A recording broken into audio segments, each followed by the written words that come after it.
Hello दोस्तों, कैसे हैं आप लोग। दोस्तों, जैसा कि आपको पता है कि बोर्ड परीक्षा चल रही है और इस चीज़ को देखते हुए हम लोग जो है previous year questions, important question की प्रैक्टिस करा रहे हैं। तो यहाँ पर इस लेक्चर में हम साइंस के एमसीक्यू क्वेश्चन की प्रैक्टिस करेंगे।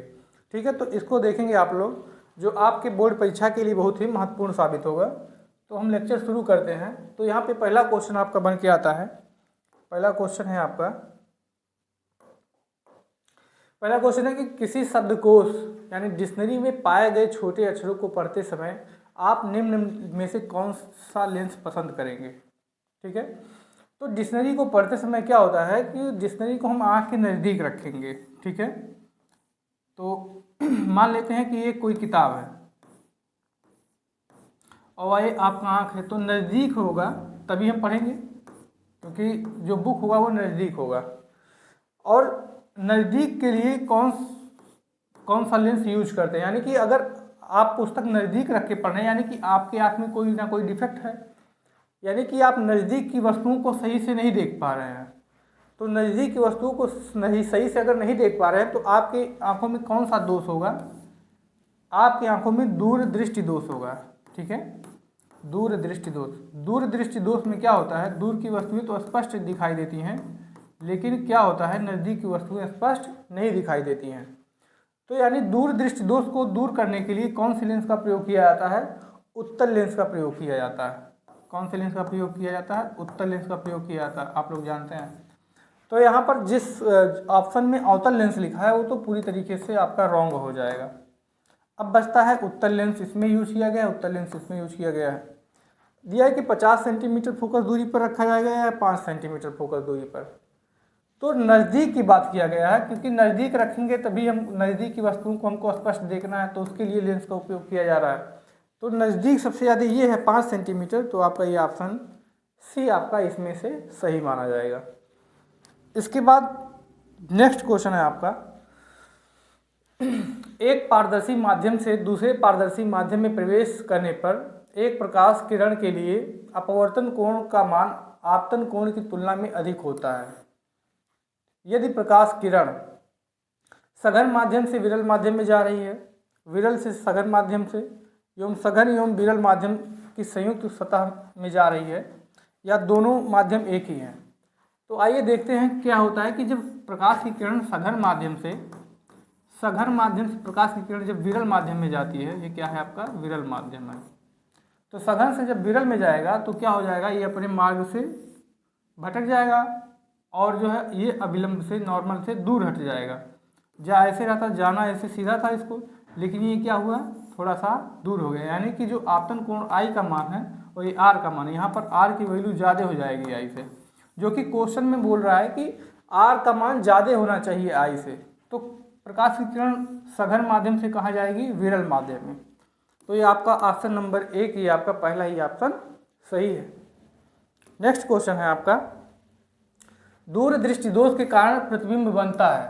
तो दूरदृष्टि दोष के कारण प्रतिबिंब जो होता है, दूरदृष्टि दोष क्यों होता है कि जो मानव नेत्र का जो गोलक होता है वो या तो छोटा हो जाता है, तो जो आंखों पे जो प्रकाश की किरण आती है वो जो है अपवर्तन के पश्चात ये जाके जो है रेटिना के पीछे कट करती हैं, इसलिए स्पष्ट प्रतिबिंब नहीं बन पाता है नज़दीक की वस्तुओं का।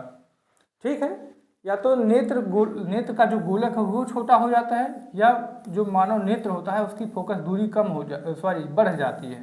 ठीक है, जब फोकस दूरी बढ़ जाएगी तो ये क्या करेगा, रेटिना के पीछे कट करेगा। तो यहाँ पर क्या कह रहे हैं कि दूरदृष्टि दोष के कारण प्रतिबिंब कहाँ बनता है, ये रेटिना के पीछे बनता है। तो ऑप्शन नंबर आपका ये सी सही हो जाएगा, इसमें ये सब नहीं होगा, रेटिना के आगे पीछे ये सब कहीं पीछे ही होगा इसे। अगला क्वेश्चन है कि प्रतिरोध का क्या मात्रक होता है। तो प्रतिरोध का मात्रक हमने आपको बताया था कि प्रतिरोध का जो मात्रक होता है वो ओम होता है, और ये पहला ही ऑप्शन है जो कि आपका सही है। नेक्स्ट क्वेश्चन है आपके लिए कि किसी चालक में 2 एम्पीयर की धारा प्रवाहित हो रही है और जो है 2 सेकंड में चालक से गुजरने वाले आवेश की मात्रा होगी, यानी क्यू की मात्रा पूछ रहा है। और क्यू का फार्मूला आप लोग जानते हैं कि क्यू बराबर होता है आई इंटू टी।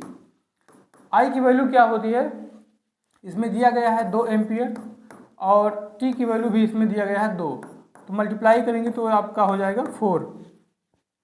और ये इसका जो मात्रक होता है आवेश का वो क्या होता है, कूलाम। तो आपका कूलाम हो गया। अब इसमें से देखेंगे 4 कूलाम कौन सा है, पहला ही है आपका, ये आपका ऑप्शन सही हो जाएगा। नेक्स्ट क्वेश्चन है आपका, स्थिर चुंबकीय क्षेत्र में ध्रुवों के बीच किसी वैद्युत धारावाही चालक पर लगने वाले बल की दिशा ज्ञात कीजिए। तो धारावाही चालक पर लगने वाले बल का जो दिशा होगा वो किससे हम निकालते हैं, आप देखेंगे कि मैक्सवेल की कार्क स्क्रू के नियम से नहीं, इससे बल की दिशा का पता नहीं चलता है। फ्लेमिंग के दाएं हाथ का नियम आपने पढ़ा नहीं है, फ्लेमिंग के बाएं हाथ के नियम से हम बल की दिशा को निकालते हैं। किसी धारावाही चालक पर जो बल लगता है उसको हम निकालते हैं फ्लेमिंग के बाएं हाथ के नियम से, ठीक है। तो नेक्स्ट आपका क्वेश्चन है, फिर नेक्स्ट क्वेश्चन है कि 2FeCl3 + 2H2O + Y gives out 2FeCl2 + H2SO4 + 2HCl, ठीक है, ये है। तो पूछा कि Y के स्थान पर क्या होगा। तो सबसे पहले हम देखेंगे रिएक्शन बैलेंस है कि नहीं है। अगर बैलेंस नहीं होगा, जिस चीज़ की कमी होगी वही हम ऐड कर देंगे। तो यहाँ आप देखेंगे कि Fe कितना है, इधर Fe जो है पहले कितना है, 2 है, और बाद में Fe इधर कितना है, 2 है, तो ये तो बराबर है। फिर इसमें देखेंगे क्लोरीन कितना है, क्लोरीन इसमें 3 2 6, यानी क्लोरीन इसमें 6 परमाणु है इसका। यहाँ पर देखेंगे क्लोरीन कितना है, 2 2 4, यहाँ पर 4 और 2 क्लोरीन इधर है, तो 4 2 6, यानी क्लोरीन भी आपका इधर 6 है। इधर हाइड्रोजन कितना है, इधर हाइड्रोजन आपका 2, यानी कि 2 2 2 4, यानी हाइड्रोजन आपका कितना है, 4 है। इधर देखेंगे हाइड्रोजन कितना है, इधर 2 हाइड्रोजन है और इधर 2 हाइड्रोजन है, यानी कि 4 हाइड्रोजन इधर भी है, तो हाइड्रोजन भी कितना है, 4 है। इसका मतलब इसके बाद पूछा है कि यहाँ पर आप देखेंगे कि यहाँ पर आप देखेंगे कि SO4 है, क्या है, SO4, ठीक। और इधर क्या है कि आप देखेंगे कि सल्फर इधर कहीं नहीं मिल रहा है। ऑक्सीजन इधर देखेंगे कितना है, ऑक्सीजन देखेंगे इधर आपका है 2 ऑक्सीजन है, सिर्फ कितना ऑक्सीजन है, 2। और इधर देखेंगे कितना ऑक्सीजन है आपका, इधर 4 ऑक्सीजन है, कितना ऑक्सीजन है, 4, तो इधर 4 ऑक्सीजन है, यानी 2 ऑक्सीजन ज़्यादा है इधर, ठीक। तो इसके बाद फिर जो है सल्फर भी नहीं है, क्योंकि सल्फर इधर 0 है और इधर 1 सल्फर है, 1 सल्फर। तो यानी कि जो कमी आ रही है, ठीक है, इधर किसकी कमी आ रही है, सल्फर की कमी आ रही है और 2 ऑक्सीजन की कमी आ रही है, जो कि आपको प्रोडक्ट में ज़्यादा मिलता है। तो देखेंगे SO2 किधर है, तो आप देखेंगे SO2 आपका, ये आपका ऑप्शन ये सही है, SO2 रख देंगे, रिएक्शन बैलेंस हो जाएगा। तो ये आपका ऑप्शन नंबर C सही है, ऑप्शन नंबर C नहीं C, हाँ C सही है। अगला क्वेश्चन है आपका कि 2FeCl3 + 2H2O + Y, शायद वही क्वेश्चन है। नेक्स्ट है, निम्नलिखित में से दुर्बल अम्ल है, तो कौन सा दुर्बल अम्ल है। तो दुर्बल अम्ल की परिभाषा क्या होती है, जो कार्बनिक अम्ल होता है उसे हम दुर्बल अम्ल बोलते हैं। तो इसमें ये कार्बनिक अम्ल नहीं है, HCl तो स्ट्रॉन्ग होता है। इसमें आप देखेंगे HNO3 ये भी स्ट्रॉन्ग होता है, H2SO4 भी स्ट्रॉन्ग होता है। आपका यही ऑप्शन बी आपका सही है, HCl। अगला क्वेश्चन है दोस्तों कि कोई धातु ऑक्सीजन के साथ अपक्रिया करके उच्च गलनांक वाला यौगिक निर्मित करती है, तो यह यौगिक जल में भी विलय है, यह तत्व क्या हो सकता है। तो कौन सा यौगिक जल में विलय हो सकता है, सिलिकॉन नहीं हो सकता है, कार्बन नहीं हो सकता, लोहा नहीं हो सकता है, सिर्फ और सिर्फ कैल्शियम हो सकता है, ठीक है। तो ये आपका ऑप्शन सही हो जाएगा फर्स्ट। इसके बाद है कि निम्नलिखित में से किस यौगिक में कीटोनी समूह है।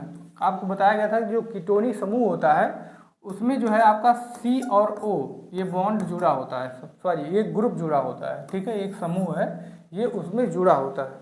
आप देखेंगे CO किस में है, CO है, लेकिन HCOH है, ये वो ग्रुप नहीं है जिसमें CO है, ठीक है।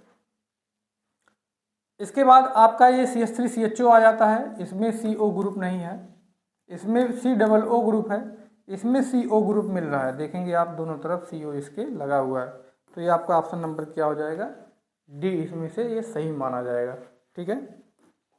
इसके बाद है आपका क्वेश्चन एसिटिक अम्ल CH3COOH, इसका IUPAC नाम पूछ रहा है। तो IUPAC नाम बताया गया था, 2 कार्बन के लिए एथ लगाते हैं और COOH के लिए क्या लगाते हैं, ओइक अम्ल लगाते हैं। तो आपका हो जाएगा एथेनोइक अम्ल।